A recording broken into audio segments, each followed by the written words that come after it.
இதுவரைக்கும் என்னுடைய சேனலை சப்ஸ்கிரைப் பண்ணாதவங்க சப்ஸ்கிரைப் பண்ணுங்கள். பக்கத்தில் இருக்க பெல் ஐக்கானையும் கிளிக் பண்ணுங்கள். என்னுடைய வீடியோ உங்களுக்கு உடனுக்குடன் வந்து சேரும். Hi hello friends, welcome back to my channel. இன்றைக்கி பார்த்தீங்கன்னா பிளான்ட் பற்றின வீடியோ தான் போட்டிருக்கேன்.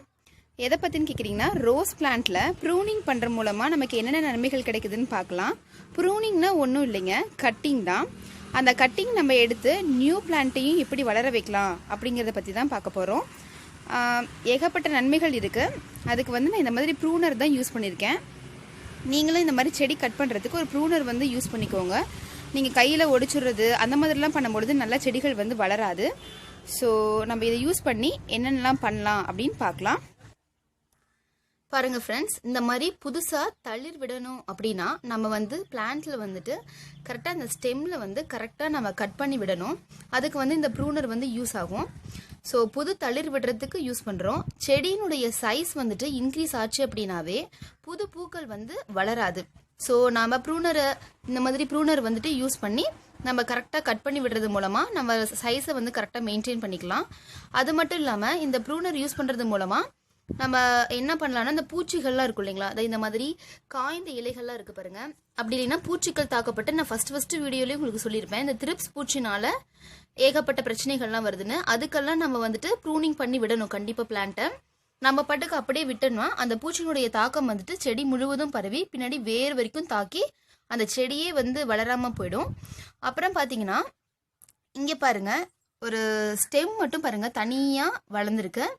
இது பார்த்தீங்கன்னா இங்கே இருக்க லீவ்ஸ்க்கும் இதுக்கும் பாருங்கள் நிறைய டிஃப்ரென்ஸ் தெரியும். 7 இலைகள் வந்து விட்டுருக்கோம்.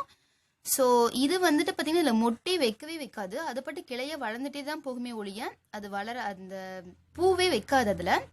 ஸோ கீழே வரைக்குமே பார்த்தீங்கன்னா இந்த இடத்துல பாருங்கள் தனியாக இங்கேருந்தே வந்திருக்கும் பாருங்கள், இந்த இடத்துல இருந்தே வருது இல்லைங்களா. ஸோ இதை வந்து நம்ம இதை ப்ரூனர் வச்சு நம்ம என்ன பண்ணி விட்டுலாம்னா ப்ரூனிங் பண்ணி விட்டுறணும். இல்லை அப்படின்னா இது மற்ற அந்த செடியினுடைய மற்ற எல்லா சத்துக்களையுமே இழுத்து இது பாட்டுக்கு நீட்டமாக வளர்ந்துட்டே தான் போகுமே ஒழிய எந்தவித ஒரு பூக்கள் வந்து அதில் வைக்கவே வைக்காது. ஸோ இதை வந்து நீங்கள் கட் பண்ணி விட்டுறணும். இதுக்கெல்லாம் ப்ரூனிங் பண்ணி விட்டுறணும். ஸோ மெனி யூசஸ் வந்து நமக்கு இருக்குது.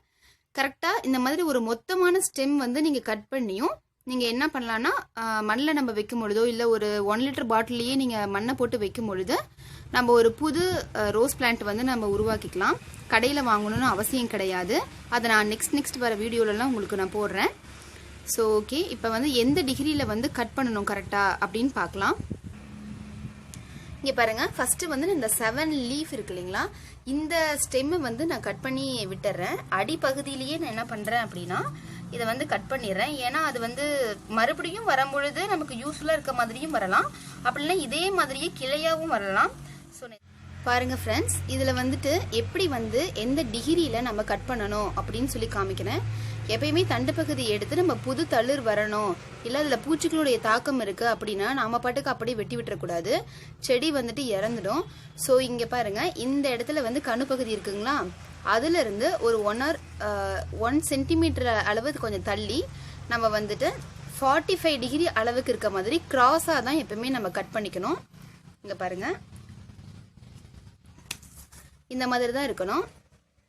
பாருங்கள், நான் கிராஸாக இருக்குது பார்த்தீங்களா, இந்த மாதிரி தான் நம்ம வந்து கட் பண்ணி விடணும் எப்பயுமே ரோஸ் பிளான்ட்டு. அப்போனா தான் அதுலேருந்து புது தளிர் வந்து வரும். இது வந்து எந்த சீசனில் நீங்கள் வந்துட்டு ப்ரூனிங் பண்ணி விடணும் அப்படின்னு பார்த்தீங்கன்னா, வின்டர் சீசனில் பண்ணும் பொழுது அது ஈஸியாக தளர்ந்து செடிகள் வந்துட்டு புது தளிர் வந்து விட ஆரம்பிச்சிடும். அதுலேருந்து மொட்டுக்களும் நிறைய பூக்கும்.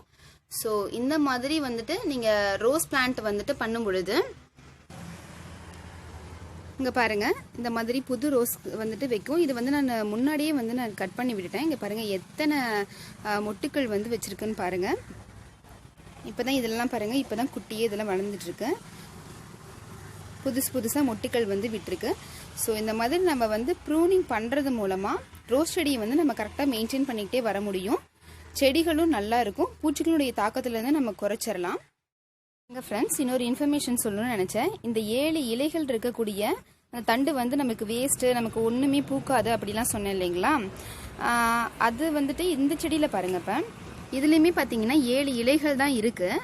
உடனே இது வேஸ்ட் அப்படின்லாம் நினைக்கக்கூடாது. ஆக்சுவலாக இது நாட்டு ரோஜா.